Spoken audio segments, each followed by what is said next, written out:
Kardom dan Marley nili puthor lang tulong nali tum ko chinghon mati kelang bom channel Karbi teach 2.0 along lapen afrangsi kadu kawela nili video kilang radu ona fans dami nilihin pin Kardom pajriglo Kardom lapen pinia video bang kenali tum pan nang kiwan pia bang ke la ration card ki do tum la Kosonsi nali tum Adhar card pen link maling lemal ration card Kosonsi kacelangi ma Kosonsi ke check dai ma PUSI nili than pon poplo la si ration card kawe tum ta do ta hailang la pen ration card ki do tum mang ta do ta hai la si la ration card kawe tum bang Kosonsi ration card apply ma la chin nilang pul nang litum nili video ta upload tango la so video long dam ra nang litum lang dam igo la pen apply dam igo nang litum la si la so video long bangke la ration card ki do tum fancy nili la so video bang ki wan pilo la si non mula bangke Adhar card pen link naing PUSI la so link elama link lema Adhar card pida da pit nang litum generate elama generate lelang ma la Adhar card number bang Kosonsi laing ma PUSI nili PAKLANG pon poplo la sinali tum kicheng bin kijudan video lang ente nali tum chini ikpo la pen la intro jiso non nili PAKLANG pon pola intro lang dat pen video cheng pon pelo na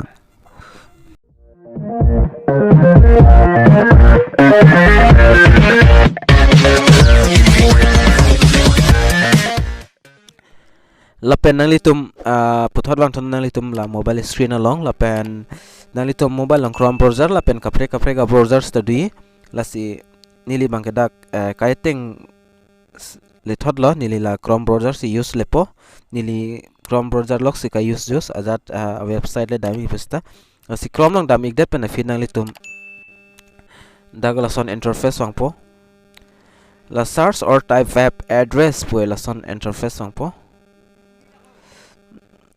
la dag mana litum tukitok dam ning bangke nili 1 minute dak la brush bang nili da on ting nedat la si nili dak brush or bang on po la si dak nali tum kitok dam ning bangke la screen lang pon igon nili koson ma kitok la son le tok ponoy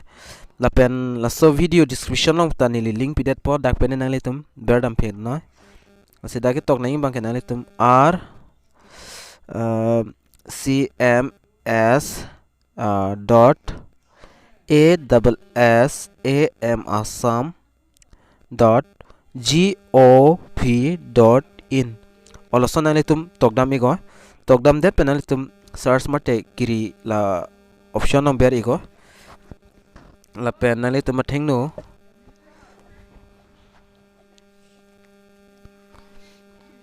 nali tum thengno interface wang po dak la so page mane nali tum search det pen mane loading o a page bang arjiding hoy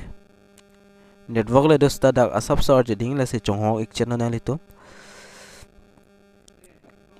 apare dak official website la national food security program official website banali tum thengno la son open po la details dak che open pilang la se asap so hong ek channel non details dak che open lo la sinali tum bang la try arjana son dui la air chotiti chrome penjong se dampol te dak bear igranali tum la desktop size pe tok do la desktop size la dak banali tum tik berdam igdeno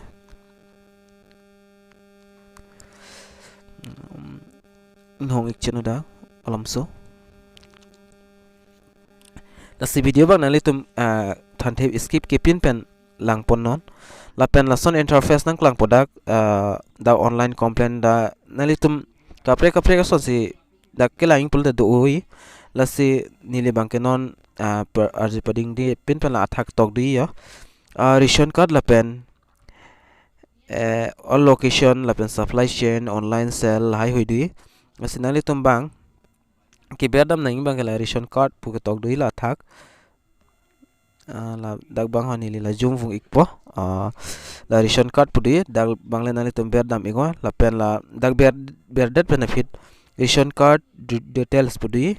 dak berdam igo ration card details lo la pen kapre ka page mate kapre arjan nang chiklang thu podak la la pen dak enter captcha pudi la captcha banali tum ber pon ignang po la aber koson magedo la athak la thak la so box long banali tum fill up pon ignang po dak fill up that fig la verify put tok di la verify long ber pon ego la sila capture code bang nali to mobile long taka pregi la pendang nili mobile long taka pregi la sinali to mobile long koson madola athak nali to son thoda dak ber dam ego asini dak capture ber ponon T X F Q Y la penda la verify long ber ego verify long ber dat benefit nani tum theng no la sonan chiklang puyo home reports la pen logout la sedak la hai hui details banal tum fill up nang po la pen fill up tang thai fit la view report pulong ber dam igon te details nan chiklang ikpo la sika fill up nei bang ko son man ni lidak pen piklang pon ikpo afrang sinali tum la state dui athak la state pulong ber dam igon nani tum la state long ber dam ikdet pen ako la assam pulong ako ber thono la det pen la ber bang alilang la pu akung la district bang nali tum dak pen select ponang lang ho la district bang nali tum select der no nilida district bang select alo Karbi yang long la pen dak loading po sabso la loading tang det pen nali tum la as di la pen nali tum la DFSO select value pulong nali tum dak ber dam ignang po dak ber dam det pen nali tum la thing no chiklang po Karbi yang long district FCS and CA office pen chiklang po la dak nali tum fill up pon ingo mate ber pon ingo la dak ber det pen fit ako la pokung wang thono la loading po sabso la loading tang det dak select value pun chiklang le po la pen TFSO long ber dam igo nali tum dak ber dam igdet pen nali tum subdivision bang select pon ingo hamran la pen difu la pen bokazan subdivision lai hui nali tum koso subdivision pen nali tum belong ma la bang nali tum dak pen chongwai pon igna pon nili dak difu subdivision se select pon iglo la pen subs loading po loading tang det pen fit ako nali tum chiwang tu nang pola pokung la FPS long nali tum select pon ignang po mate ber pon ignang po dak select det pen fit nali tum dak pen dokan mane literar mane la sang ki ppia dim lamps la so dak select pon ignang po ko so dim pen ma la sini libang la athak si do dak rajan singh inghi la so dim sini liber pon ikpo dak berdet pen fit loading tu pako la son loading ni chiklang po la pendet ang tum dak scheme banali tum dak pen select pon tu no scheme ka select fan la thai son dak ber ego dak berdet pen fit la select all long le ber ego nali tum la thak di dak select all ber ig de no la ber ig det pen nali tum ako la sodim thot nali tum la kung bang ber tu de no la kung bang ha la berdet pen fit loading tu pako dak labang chohong ik channel loading tang alo pulote la sako puakung chiwang tuno nali tum la status putok di la status la sira status pa nali tum dak pen select pon ik tunang po mate ber pon ik nang po la pen status ta nali tum select all ber ik dena da nili nam piklang ik po ko nasi ber dam ning mala select all pu dak ber dam ik deno dak ber det pen a phila sodim thot la puakung bang nali tum ber nang pom pen ki berason dakho dak ber ik deno apare loading tu pako lason loading na chiklang iglepo la pen la dak ber det pen fit la pokung chiwang thono la pen sorting putok dui la sorting putok dui dak select value plong ber igon alitum dak ber det pen fit nalitum la athak bang ration card voice members voice la sodim la bang les nalitum dak select pon igo dak select det pen fit loading tu po sabso lason loading bang chong hok chet no dak select det pen fit ako la pokung wang thunang pola pen RC status pudui la RC status pudui dak select value pulongo la pen dak ta nalitum la dak pen chong wai igdeno stame la all pusimi la all pudim le nalitum berigo la pen det ako la pu loading tu po loading det pen fit nalitum report name bang dak nalitum ako select ponang le post select value pudui dak la value long select pono lapsi la pen FPS with RCN member details pu dak to di like CVD nationally tum dak tik ber pon idana la dak ber tang thaya finally tum la pu akung di la view report pu dia la view report la dak le ber pon igona tum dak ber det benefit loading nan chiklang product page bang ding u port la sedak loading bang sub so time nang chat titi minute ning si ni an nai asinali tum na hok ta ber bidet simi po mate cancel sedet simi la pen la page ba nali tum theng no wang po the details nili na piklang po dak ppc tama government of Assam Department of Food Civil Supply and Consumer Affairs pudi la pen report availability from 12 la hai hui da Karbi long la DFSO la hai hui dak details dui stameni lil an ba na pore pilable lo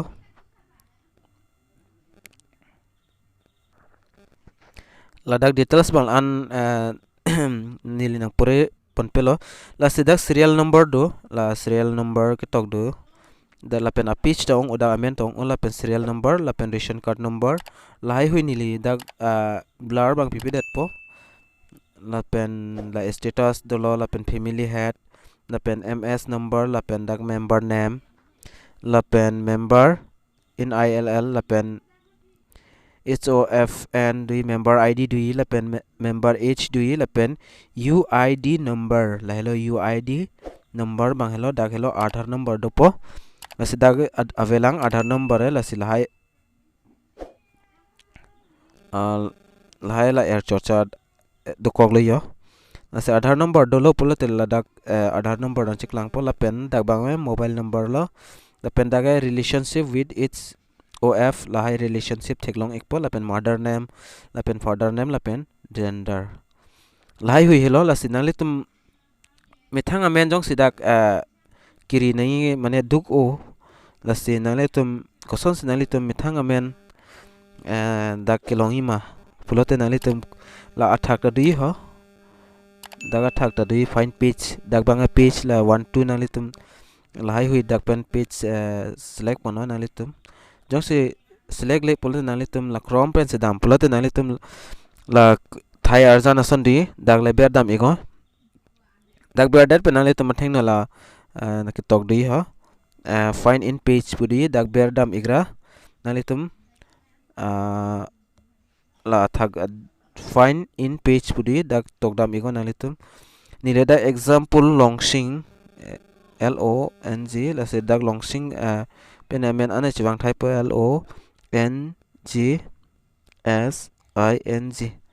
LONGSING longsing one second LONGSING longsing la silason chiwang po yo longsing stame la penalitum da amen tok ekdam ranalitum lang melo la pen rimelo la longsing putok lo la se la alad longsing ingti puwang lo ni lida examples nam piklang chotlo la se ni li bang la an bang details bang dak nang than lo la pen la hai hui lo na le tum nang li men mithang chilangon la pen Adhar card bang na le tum da active elma active thema la hai hui na le tum dak pen chilang pon melo la UID number hello dak hello Adhar card bang dia Adhar card jong se active lo pulte la so la red dot bi sodium se Adhar card bang dopo la pen nali tum lang pon mel la pen bang ana member sidoma nali tum dak pen check pon melo nali te hem long bang an pan se ki add pon ma bang an amen sidoma la hai nali tum dak pen lang pon melo la si la an chot la so video long bang ke la si video lang mission pole nali tum la so video share iktha la pen thek the lang la nali tum ke lang hosi jiso pini problem do pulde nili fan comment long stame nar juigo la pen whatsapp long stame na homri go la pen ing sonalam nili pudai bang 1k bang ke ki playing ke lilo non bang ki subscribe varazat bang ve la pen like comment ayu ta kom mola sinang litum coaching hondo pulte like comment ayu bang ting nirina la pen subscribe bang ting ni pen simelo la pen nilining chithelo nali tum ching hondo ni pusi nilining chithelo la sinang ching hondo theklo pute melo la pen pinia video long bang kila an chalo la si mo next video nong le chit tong thunang te dome thak me Kardom